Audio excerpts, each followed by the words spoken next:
Bismillahirrahmanirrahim. Alhamdulillahi rabbil alamin. Assalatu wassalamu alaika ya sayyidi ya Rasulullah. Khudh biyadi qallat hilati adrikni.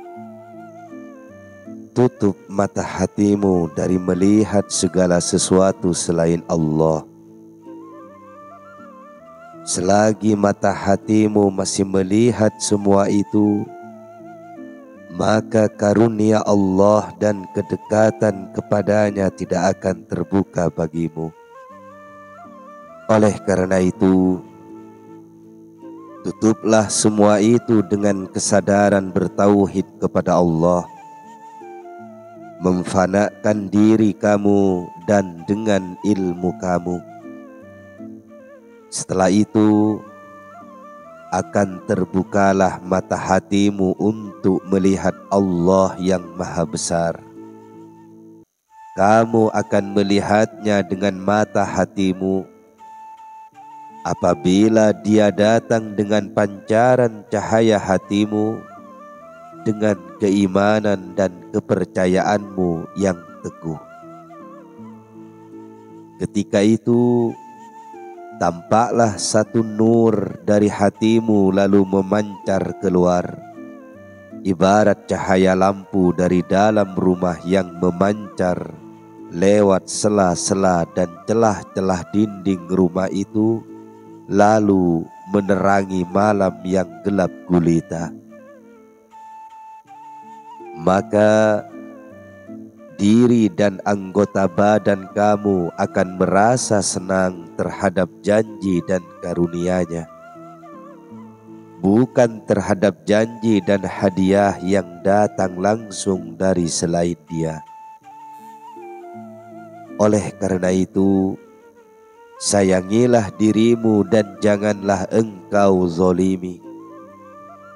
Janganlah engkau campakkan dirimu ke dalam kegelapan kebodohan dan kejahilanmu, agar engkau tidak melihat segi-segi makhluk dan mengagumi kekuasaan dan kepintarannya, sehingga terpedaya dan bergantung padanya. Jika kamu hanya melihat segi-segi makhluk saja, maka semua segi itu akan tertutup bagimu dan segi karunia Allah tidak akan terbuka untukmu. Kemudian kamu akan mendapatkan hukuman karena kamu telah bersikap syirik. Apabila kamu menyadari keesaan Allah, melihat karunia-Nya, berharap kepadanya, tidak berharap kepada yang lain, dan menutup mata hatimu terhadap yang lain selain Dia, maka Allah akan mendekatimu dan melimpahkan rahmat-Nya kepadamu. Kamu akan diberi rizki, makan dan minum, layanan pengobatan, kebahagiaan, kesentosaan, dan pertolongan, serta menjadikan kamu sebagai pemerintah. Kamu akan dihilangkan dari makhluk dan dari diri kamu sendiri. Setelah itu, kamu tidak akan lagi memandang kaya atau miskin. Kamu berada dalam salah satu di antara dua keadaan, menderita dan sentosa. Jika kamu menderita, maka hendaklah kamu bersabar. Walaupun dengan usahamu sendiri, ini adalah peringkat yang paling tinggi. Kemudian hendaklah kamu memohon supaya ridho dengan qada dan qadar Allah, serta lelap di dalam qada dan qadar itu. Ini sesuai dengan para abdal, orang-orang yang memiliki ilmu kebatinan, dan orang-orang yang mengetahui Allah Subhanahu wa Ta'ala. Jika kamu berada dalam kesentosaan, maka hendaklah kamu memohon supaya kamu dapat bersyukur. Syukur ini dapat dilakukan dengan lidah, dengan hati, atau dengan anggota badan. Bersyukur dengan lidah adalah menyadarkan diri kita bahwa karunia itu datang dari Allah dan tidak menyekutukannya dengan manusia, diri kamu, usaha, kekuasaan, gerak dan daya kamu atau orang lain. Walaupun karunia itu sampai kepadamu melalui diri kamu atau orang lain. Diri kamu dan orang lain itu hanyalah merupakan alat Tuhan saja. Pada hakikatnya, yang memberi, yang menggerakkan, yang mencipta, pelaku dan sumber karunia itu adalah Allah semata. Pemberi, pencipta dan pelaku itu adalah Allah. Hal ini sama dengan orang yang memandang baik terhadap Tuhan yang memberi hadiah dan bukan terhadap hamba pembawa hadiah tersebut. Firman Allah, mereka hanya mengetahui yang lahir saja dari kehidupan manusia, sedang mereka tentang kehidupan akhirat adalah lalai.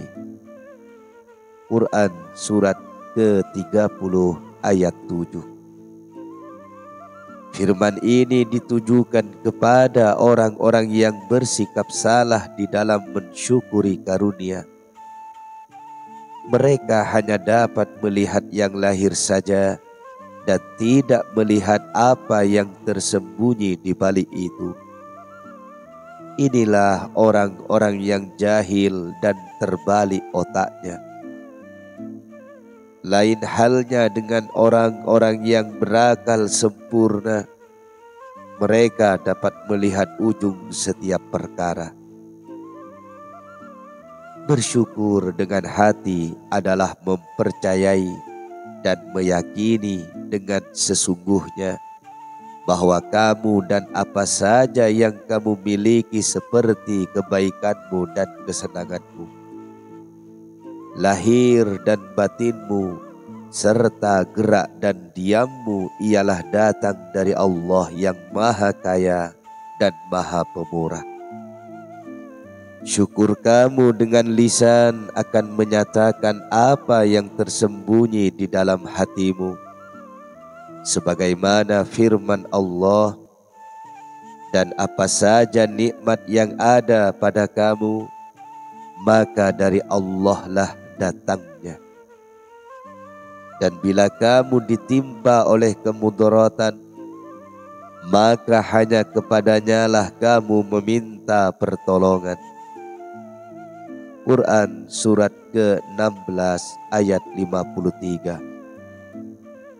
Firman-Nya lagi, tidakkah kamu perhatikan sesungguhnya Allah telah menundukkan untuk kepentinganmu apa yang di langit dan apa yang di bumi, dan menyempurnakan untukmu nikmat-Nya lahir dan batin. Dan di antara manusia ada yang membantah tentang keesaan Allah tanpa ilmu pengetahuan atau petunjuk dan tanpa kitab yang memberi penerangan. Quran surat ke-31 ayat 20. Dari semua ayat tersebut di atas, dapatlah diketahui bahwa menurut pandangan seorang muslim tidak ada yang memberi sesuatu selain Allah, Bersyukur dengan menggunakan anggota badan ialah menggunakan anggota badan itu hanya untuk beribadah kepada Allah dan mematuhi perintahnya. Kamu dilarang melakukan perintah makhluk jika perintah itu bertentangan dengan perintah Allah atau penentang Allah. Termasuk ke dalam makhluk ini ialah diri kamu sendiri, kehendakmu, dan lain-lain. Taatlah kepada Allah yang semua makhluk takluk kepadanya. Jadikanlah Dia pemimpinmu. Jadikanlah selain Allah sebagai perkara sekunder atau perkara yang dikemudiankan setelah Allah. Jika kamu lebih mementingkan atau mendahulukan yang lain selain Allah, maka kamu telah menyeleweng dari jalan yang lurus dan benar. Kamu menzolimi diri kamu sendiri. Kamu menjalankan perintah yang bukan didatangkan oleh Allah kepada orang-orang yang beriman. Dan kamu menjadi pengikut jalan yang bukan jalan orang-orang yang Allah beri nikmat. Allah berfirman, dan kami telah tetapkan terhadap mereka di dalamnya At-Taurat, bahwasanya jiwa dibalas dengan jiwa, mata dengan mata, hidung dengan hidung, telinga dengan telinga, gigi dengan gigi, dan luka pun ada kisasnya. Barang siapa yang melepaskan hak kisasnya, maka melepaskan hak itu menjadi penebus dosa baginya. Barang siapa tidak memutuskan perkara menurut apa yang diturunkan Allah, maka mereka itu adalah orang-orang yang zalim. Quran surat kelima ayat 45. Dan Allah berfirman pula, dan hendaklah orang-orang pengikut Injil memutuskan perkara menurut apa yang diturunkan Allah di dalamnya. Barang siapa tidak memutuskan perkara menurut apa yang diturunkan Allah, maka mereka itu adalah orang-orang yang fasik. Quran surat kelima ayat 47. Mereka yang zalim dan melanggar batas-batas Allah akan menempati neraka yang bahan apinya terdiri atas manusia dan batu. Sekiranya kamu tidak tahan merasakan demam walau sehari saja di dunia ini, atau terkena panas api walau sedikit saja di dunia ini, maka bagaimana mungkin kamu akan sanggup tinggal di dalam api neraka? Oleh karena itu, larilah segera dan mintalah perlindungan kepada Allah. Berhati-hatilah terhadap perkara-perkara tersebut di atas, karena selama hidupmu, kamu tidak akan dapat bebas dari batas-batas Allah, baik kamu berada dalam duka cita maupun dalam sukacita. Bersabarlah jika ditimpa duka cita, dan bersyukurlah juga menerima sukacita. Janganlah kamu marah kepada orang lain apabila kamu ditimpa musibah, dan jangan pula kamu menyalahkan Allah serta meragukan kebijaksanaan dan pilihannya untuk kamu di dunia dan di akhirat. Janganlah kamu berharap kepada orang lain untuk melepaskan kamu dari malapetaka, karena hal itu akan menjerumuskan kamu ke lembah syirik. Segala sesuatu itu adalah milik Allah dan tidak ada yang turut memilikinya bersama Dia.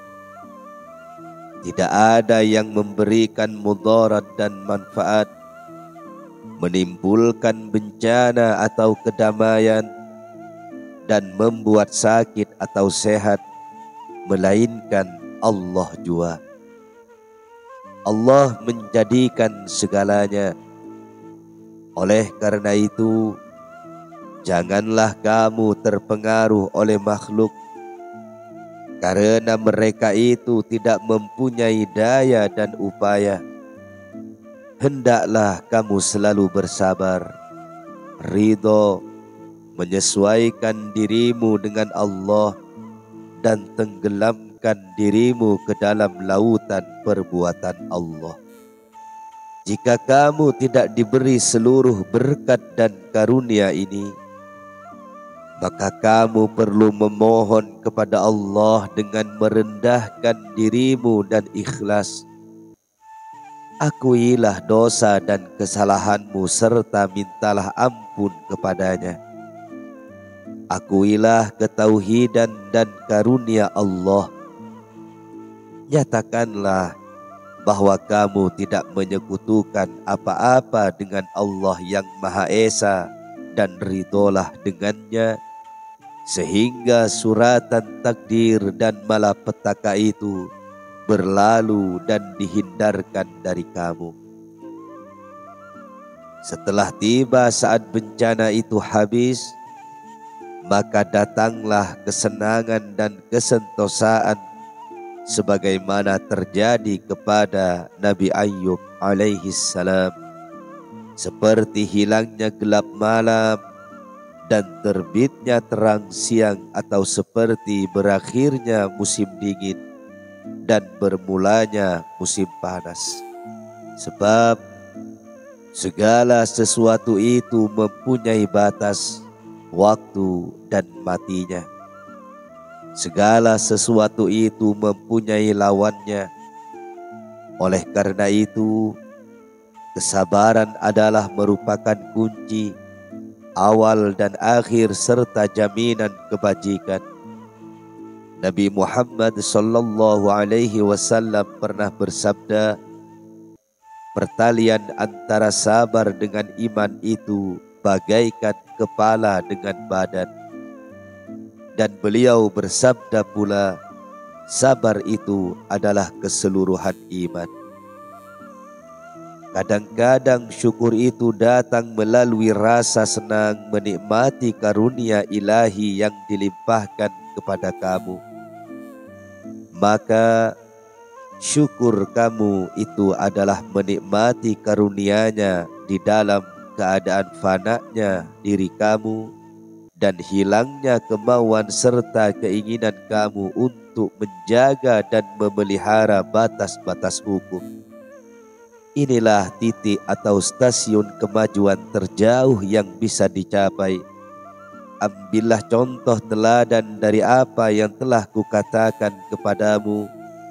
Niscaya jika Allah menghendaki, kamu akan mendapatkan bimbingan Allah yang maha mulia.